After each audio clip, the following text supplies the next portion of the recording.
आज की वीडियो में देखेंगे अम्लों का उपयोग। तो देखिएगा, अम्लों का उपयोग निम्नलिखित होते हैं। सबसे पहले देखते हैं सल्फ्यूरिक अम्ल, जिसका फार्मूला होता है H2SO4।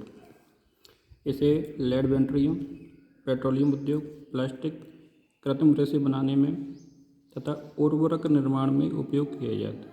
आपने देखा होगा कि ज़्यादातर जो सल्फ्यूरिक अम्ल होता है उसका जो उपयोग होता है वो बैटरियों में किया जाता है, ठीक है। और आजकल तो इसका उपयोग टॉयलेट क्लीनर के रूप में भी किया जाता है, जिसका जो फार्मूला होता है वो होता है H2SO4। इसको सल्फ्यूरिक अम्ल या बैटरी का अम्ल या जिसको तेजाब भी बोला जाता है, ठीक है। अगला जो आता है वो है आपका नाइट्रिक अम्ल। दूसरा अम्ल का प्रकार है नाइट्रिक अम्ल, जिसका फार्मूला होता है HNO3। इसका जो उपयोग किया जाता है वो सोने व चांदी के शोधन में प्रयुक्त किया जाता है। दूसरा उपयोग उर्वरक, औषधि, विस्फोटक बनाने में। नोट: नाइट्रिक अम्ल को सोरिक अम्ल भी कहा जाता है। क्या कहा जाता है? सोरिक अम्ल भी कहा जाता है, क्योंकि इसे सोरे KNO3 से बनाया जाता है, ठीक है। तो नाइट्रिक अम्ल का फार्मूला हो गया आपका HNO3। इसको क्या कहा जाता है? सोरिक अम्ल कहा जाता है। क्यों कहा जाता है? क्योंकि इसको सोरे KNO3 पोटेशियम नाइट्रेट से बनाया जाता है, ठीक है। अगला जो अम्ल होता है वो है आपका हाइड्रोक्लोरिक अम्ल।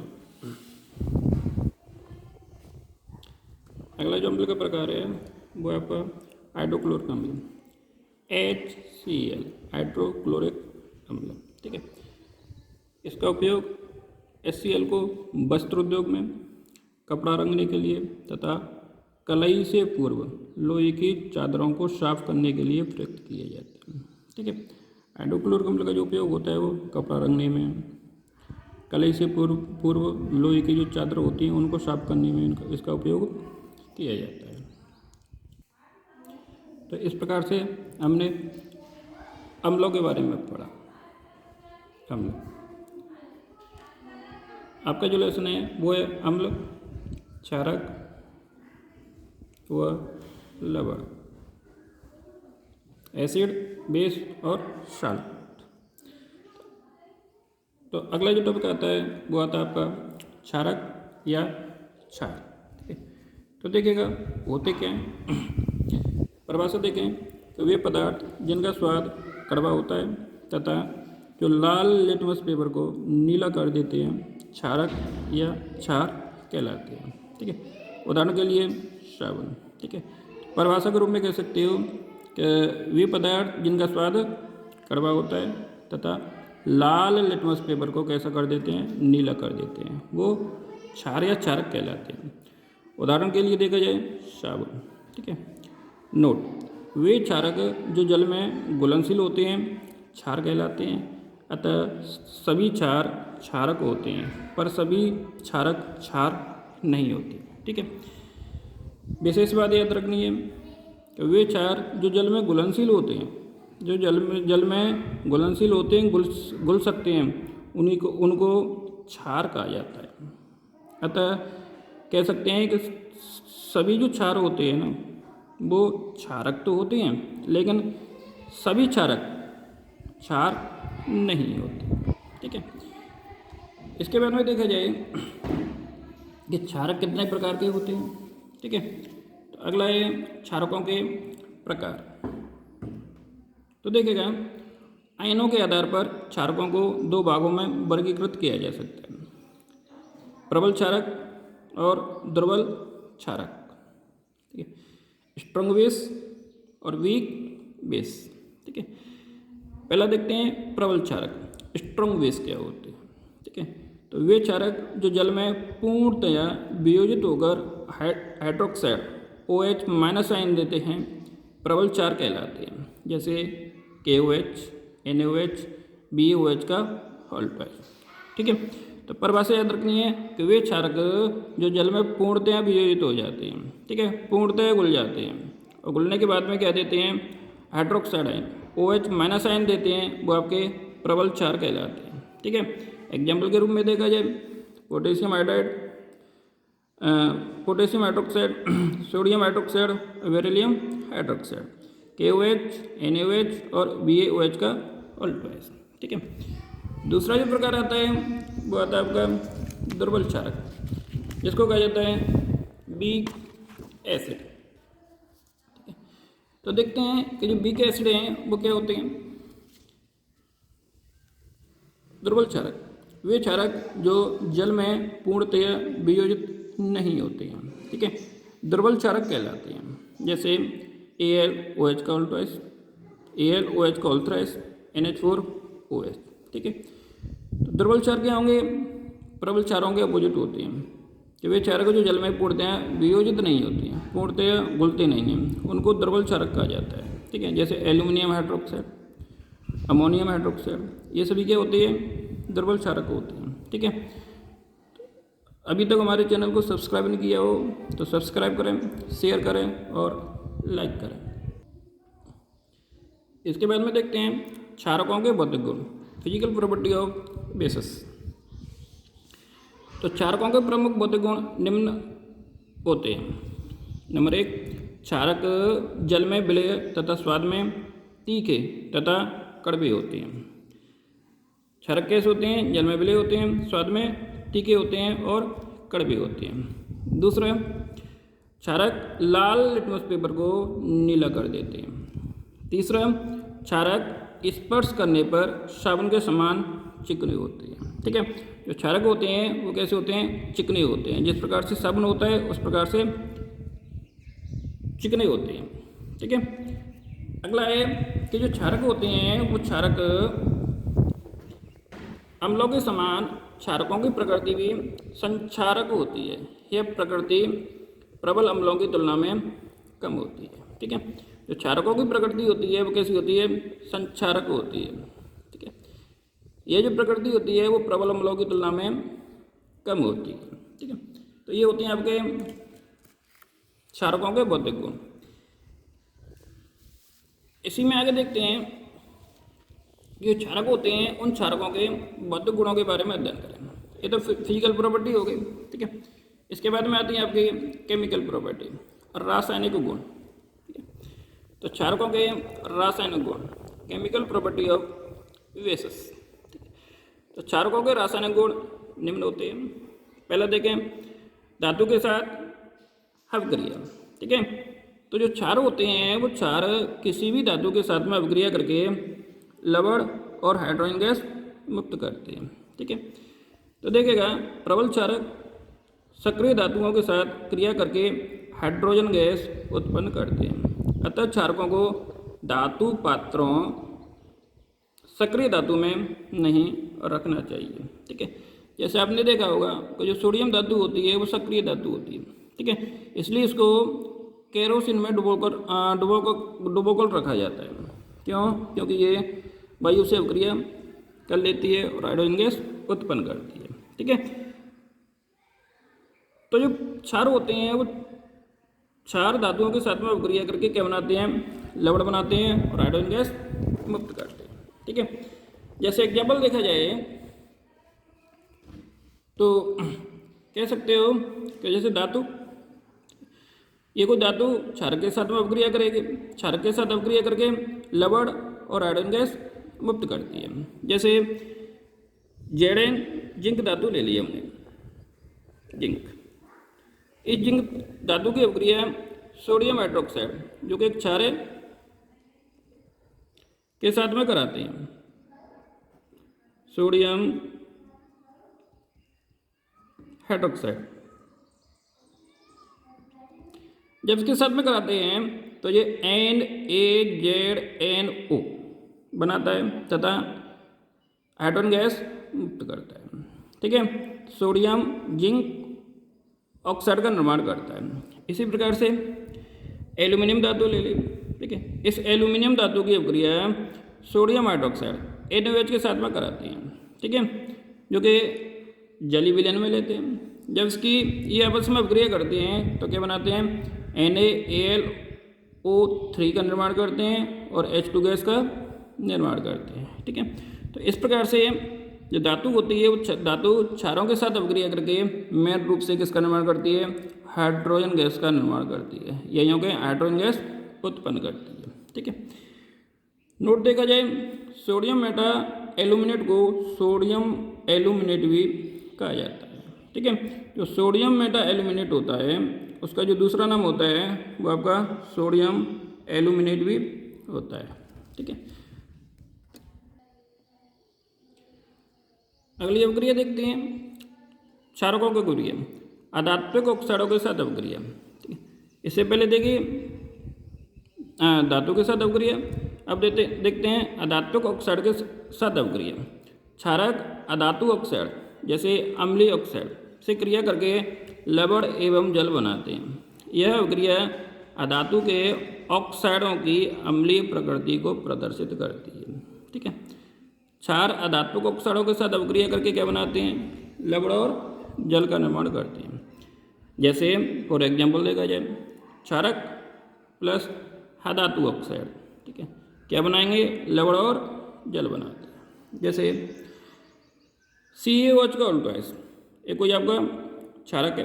ठीक है, ये अधातु ऑक्साइड ले लिया CO2, तो कैल्शियम हाइड्रोक्साइड की अपक्रिया जब कार्बन डाइऑक्साइड के साथ में कराते हैं तो CaCO3 बनाता है और जल का निर्माण करता है। तो कैल्शियम कार्बोनेट है, इसका नाम है कैल्शियम कार्बोनेट।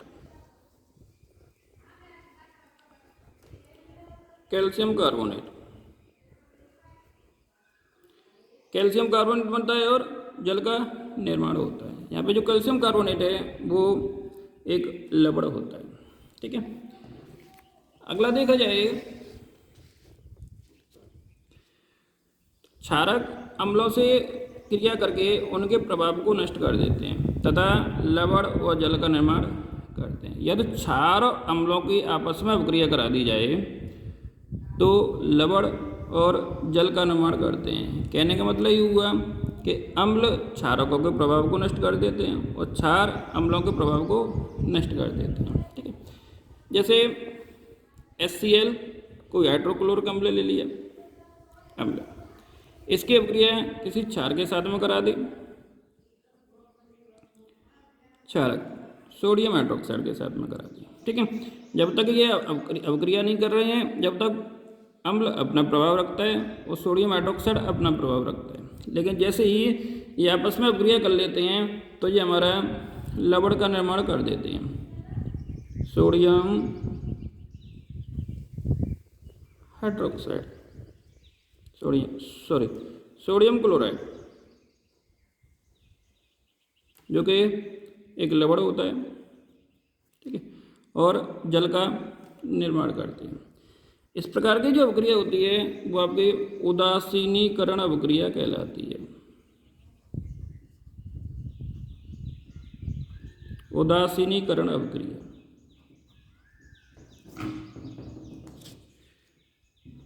अगला जो प्रभाव है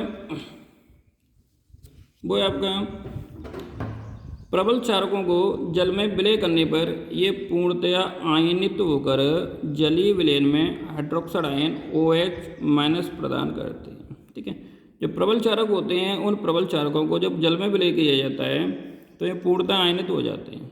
ठीक है, आयनित होकर OH- आयन देते हैं। जैसे NaOH सोडियम हाइड्रोक्साइड है। ठीक है, एक प्रकार का क्षार है। इस क्षार को जल में विलय कर रहे हैं, H2O ले लिया।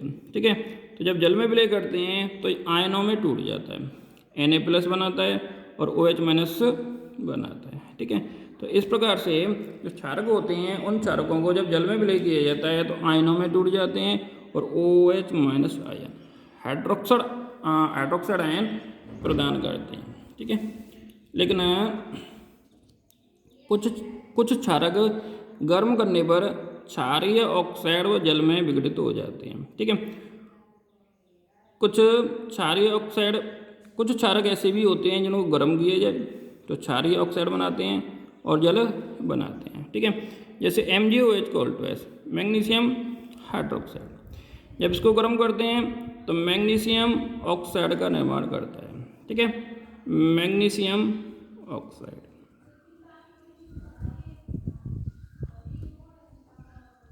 मैग्नीशियम ऑक्साइड और क्या बना रहा है, जल बना रहा है। ठीक है, तो इस प्रकार से कुछ क्षारक ऐसे भी होते हैं जिनको गर्म करने पर क्षारीय ऑक्साइड बनाते हैं और जल में विघटित हो जाते हैं। अभी तक हमारे चैनल को सब्सक्राइब नहीं किया हो तो सब्सक्राइब करें, लाइक करें और शेयर करें। ठीक है, इसके बाद में देखते हैं क्षारकों के मुख्य उपयोग क्या क्या होते हैं। ठीक है, क्या क्या यूज होते हैं क्षारकों के या बेसों के। तो सबसे पहले एल्यूमिनियम हाइड्रोक्साइड AlOH का अल्ट्राइस का प्रयोग वस्त्र तथा प्रत्य अम्ल, जिसको एंटासिड कहा जाता है, बनाने में किया जाता है। ठीक है, क्षारकों का उपयोग किया जाता है वो एंटासिड बनाने में किया जाता है। आपने देखा होगा कि कभी कभी जब पेट में एसिडिटी हो जाती है तो आपको इनो लेने की सलाह दी जाती है। ठीक है, तो जो इनो होता है ना, वो इनो क्या होता है, एक प्रकार का क्षारक होता है। ठीक है, जैसे इनो लेते हैं तो पेट में जो अम्लता होती है ना, वो अम्लता इस क्षारक के साथ में अभिक्रिया करती है। जैसी अभिक्रिया करती है क्या बना देती है, लवण बना देती है, मतलब उदासीन कर देती है। अम्ल का जो प्रभाव है उस अम्ल के प्रभाव को नष्ट कर देती है। ठीक है, तो इस प्रकार से जो एल्यूमिनियम हाइड्रोक्साइड होता है उसका जो उपयोग किया जाता है वो वस्त्र तथा एंटासिड प्रत अम्ल बनाने में किया जाता है। ठीक है, इसी प्रकार से अमोनियम हाइड्रोक्साइड NH4OH का प्रयोग निर्मलीकरण या क्लीनिंग तथा अमोनियम लवण बनाने में किया जाता है। सोडियम हाइड्रोक्साइड NaOH का प्रयोग साबुन तथा धावन सोडा के निर्माण में या रेयन निर्माण में तथा कागज व लुगदी के निर्माण में उद्योगों में किया जाता है। अगला है कैल्शियम हाइड्रोक्साइड CaOH को अल्ट्राइस का प्रयोग चमड़ा उद्योग, खारे जल को मृद बनाने में, ब्लीचिंग पाउडर आदि बनाने में किया जाता है। ठीक है, तो कैल्शियम हाइड्रोक्साइड है CaOH को अल्ट्राइस, इसका जो उपयोग किया जाता है वो चमड़ा उद्योग में किया जाता है, चमड़े को साफ करने में किया जाता है, खारे जल को मृद बनाने में किया जाता है, ब्लीचिंग पाउडर बनाने में किया जाता है। ठीक है, इसके बाद में देखते हैं कि मधुमक्खी तथा चींटी के काटने पर मेथिनोक अम्ल, जिसको फार्मिक अम्ल भी कहा जाता है, स्रावित होता है। इस कारण इनके काटने पर दर्द एवं जलन का अनुभव होता है। इस काटने वाले स्थान पर दुर्बल क्षार जैसे बेकिंग सोडा को लगाने पर प्रभावित क्षेत्र में आराम का अनुभव होता है। ठीक है, आपने देखा होगा कि कभी भी कोई मधुमक्खी या चींटी काट जाती है तो वहाँ पर दर्द होता है। दर्द क्यों होता है, क्योंकि जो मधुमक्खी या चींटी होती है ना, उसमें एक अम्ल पाया जाता है जिसको मेथिनोक अम्ल या फार्मिक अम्ल कहा जाता है। ठीक है, तो इसके कारण से काटे हुए स्थान पर दर्द या जलन होती है। ठीक है, तो इसको रोकने के लिए, इस दर्द को कम करने के लिए जो दुर्बल क्षार होता है ना, जैसे बेकिंग सोडा हुआ, ठीक है, उसको लगाने से उस पर आराम मिल जाता है। या आपने देखा होगा कि मधुमक्खी या चींटी के काटने पर चूने का पानी लगाते हैं, चूने का पानी। ठीक है, या फिर यहाँ कहें चूना लगाते हैं, क्योंकि जो चूना होता है ना वो भी क्या होता है, एक क्षारक होता है। ठीक है, तो इसको लगाने से वहाँ पर आराम का अनुभव होता है। ठीक है, तो अभी तक हमारे चैनल को सब्सक्राइब नहीं किया हो तो सब्सक्राइब करें, लाइक करें और शेयर करें। अगला टॉपिक है अम्लीय क्षारकों के जलीय विलयन। ठीक है, तो किसी अम्लीय क्षारक को जल में विलय करने पर जलीय विलयन में विद्युत का चालन होता है, क्योंकि इनके जलीय विलयन में आयन मुक्त हो जाते हैं। ठीक है, अम्ल जल की उपस्थिति में H+ आयन मुक्त करते हैं, जो H+ या H3O+ के रूप में उपस्थित रहते हैं। ठीक है, तो किसी भी अम्लीय क्षारक को जब जल में विलय किया जाता है तो उनमें जलीय विलयन में विद्युत का चलन हो जाता है। क्यों हो जाता है? क्योंकि ये जलीय विलयन में आयन मुक्त करते हैं, ठीक है, H+ या OH- आयन मुक्त करते हैं, ठीक है। आपने देखा होगा जैसे NaCl होता है ना, उस NaCl को ठोस NaCl की बात करें, सोडियम क्लोराइड की, ठीक है, तो ठोस NaCl होता है, इस ठोस NaCl में यदि विद्युत धारा प्रवाहित करें तो इस ठोस NaCl में सोडियम क्लोराइड में नमक में विद्युत धारा प्रवाहित नहीं होती है, ठीक है। लेकिन जैसे ही जो सोडियम क्लोराइड है, नमक है, उस नमक का जलीय विलयन बना देते हैं, ठीक है। जलीय विलयन बनाने के बाद जब इसमें विद्युत धारा प्रवाहित करते हैं तो विद्युत धारा प्रवाहित हो जाती है। क्यों हो जाती है? ठीक है, क्योंकि जैसे ही जो NaCl है उसको जल में मिलाते हैं तो जल में मिलाने के कारण जो NaCl होता है वो Na+ और Cl- में विघटित हो जाता है, ठीक है, आयनों में टूट जाता है। Na+ आयन बन गए और Cl- आयन बन गए, इस कारण से उसमें विद्युत धारा प्रवाहित हो सकती है, ठीक है। तो देखिएगा जो अम्ल होते हैं ना, उन अम्लों को अम्ल जल की उपस्थिति में क्या करते हैं? H+ आयन देते हैं, ठीक है। जो H+ आयन देते हैं ये H+ या H3O+ के रूप में उपस्थित होते हैं, ठीक है। जैसे HCl है, हाइड्रोक्लोरिक अम्ल है, ठीक है। इस हाइड्रोक्लोरिक अम्ल में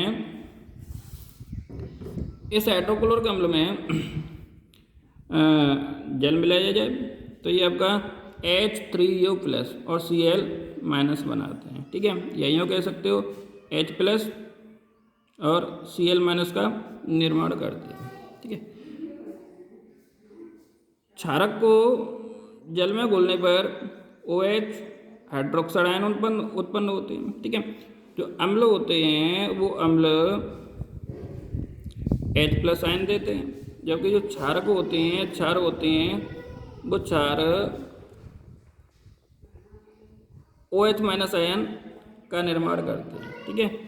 तो जो क्षारक होते हैं वो क्षारक जल में घुलने पर OH- हाइड्रोक्साइड आयन उत्पन्न करते हैं, जैसे NaOH सोडियम हाइड्रोक्साइड है, इसको जल में मिलाएंगे तो Na+ और OH- बनाता है।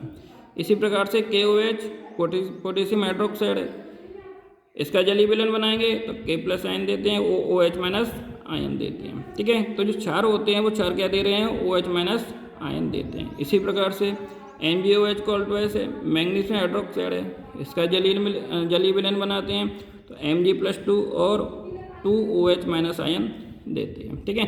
तो इस प्रकार से जो क्षार होते हैं वो क्षार जलीय विलयन में क्या देते हैं? OH- आयन या हाइड्रोक्साइड आयन देते हैं, जबकि जो जल होता है वो अम्ल होते हैं वो अम्ल जलीय विलयन में H+ आयन देते हैं, ठीक है। नोट देखा जाए तो सभी क्षारक जल में घुलनशील नहीं होते हैं, ठीक है। घुलनशील क्षारकों को क्षार कहते हैं।